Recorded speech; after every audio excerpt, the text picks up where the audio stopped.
Action for Treatment Access is a non-governmental organization working to ensure equity in health services and information. We work in partnership with other organizations and governments to facilitate sector-wide prevention, testing and treatment, share information, and create platforms for networking and capacity building. Way back when we went to Ford Foundation, we said we want to do target young persons living with HIV. So the question the then program officer, Professor Konofo, asked us, said, this young person, how much do you know them? How much do you know them? Why don't you find out? First of all, why don't you do a simple research to find out their needs so that you can now, on evidence base, you address their needs. So we did a research targeting the sexual and reproductive health needs of young persons living with HIV. From that research, we are able to document the real situations of young persons living with HIV in Nigeria.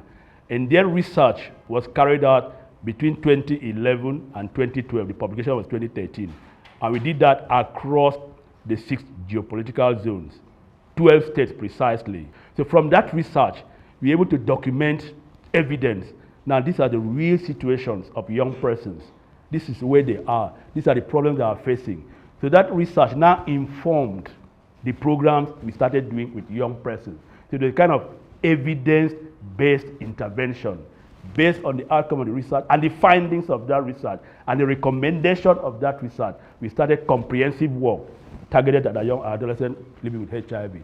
From that research, we had a national dialogue to share the findings of that research, okay, with other stakeholders. And that dialogue was held in 2013 in Abuja, where we invited key stakeholders from the government, international partners, the media, civil society organizations and networks, and other faith-based organizations. Then from that dialogue, we also had a kind of small working group to develop action plan, three-day workshop to develop action plan to meaningfully engage young persons.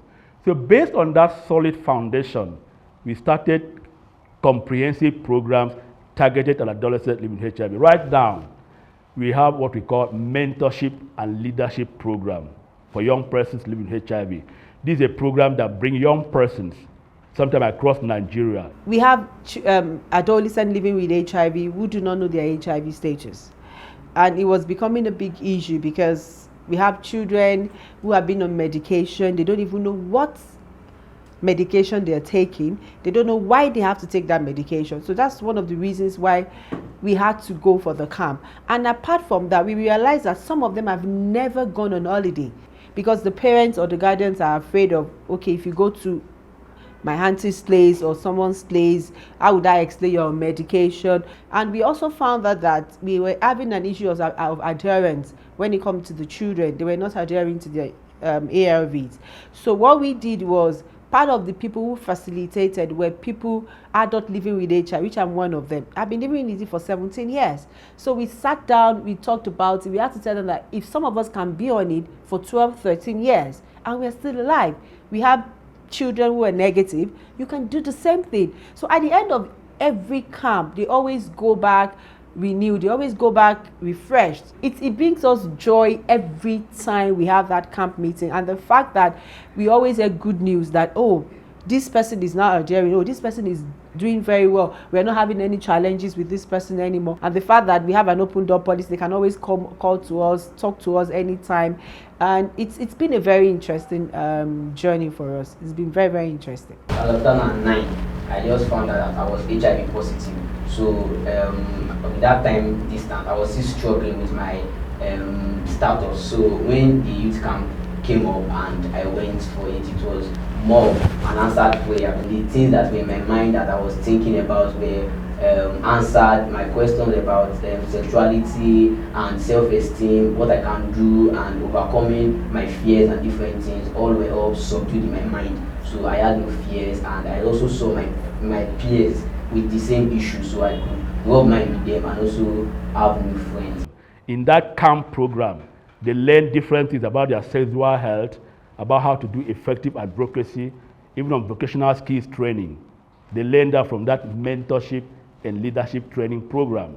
For me, it's about my advocacy skill. It helped me bring out the best in me. Like, I know, okay, it's not just about HIV, it's not just about me being positive. I can actually do something for other people. I can actually advocate for other youth. From there, I became the Southwest coordinator. From there, I started thinking, what else can I do? It's not just about HIV. I can do something on education. I can do other things. But so it brought out a lot of skills for me. Actually, for me, it makes me to stand out on behalf of others, those who were not able to come for the camp. After the camp, when we go back to our various places, they will ask series of questions like, what did you learn? What is the camp all about? So we'll be able to spread or teach them whatever we've been taught and whatever we know about our status. Sometimes they actually take us to places, events, and also organizations. Fourth Foundation was one of the places that we actually went to. Apart from this mentorship and leadership program, we also have different publications that we have done. First, we published, there was a comprehensive report on the research that we did. There was also a simplified report, and these copies are available to stakeholders. Then apart from that, we also did a policy brief targeted at policy makers. Say, look, you want to take action, we need to take actions for young persons. So the policy brief was done. Then right now we have also developed a SRH curriculum, comprehensive curriculum. That we want to address issues of young persons comprehensively, we can use this curriculum. Let me just emphasize that while we have a comprehensive curriculum for adolescents generally in Nigeria, there was a missing gap. We didn't have a curriculum addressing the needs of adolescents living with HIV. So we are able to do this with the grant from Ford Foundation. Then we have also even done a workbook recently. We just published a workbook, a learner's workbook that can help stakeholders to implement the curriculum. All these are from the Ford Foundation support. Ford helped us to consolidate on our institutional structures, and these structures are very healthy in getting other grants. For instance, the mentorship and leadership program attracted the attention of a UN agency, United Nations Children Fund, UNICEF, and they funded our 2016 camp program. And right now, we have a comprehensive project we are running with UNICEF.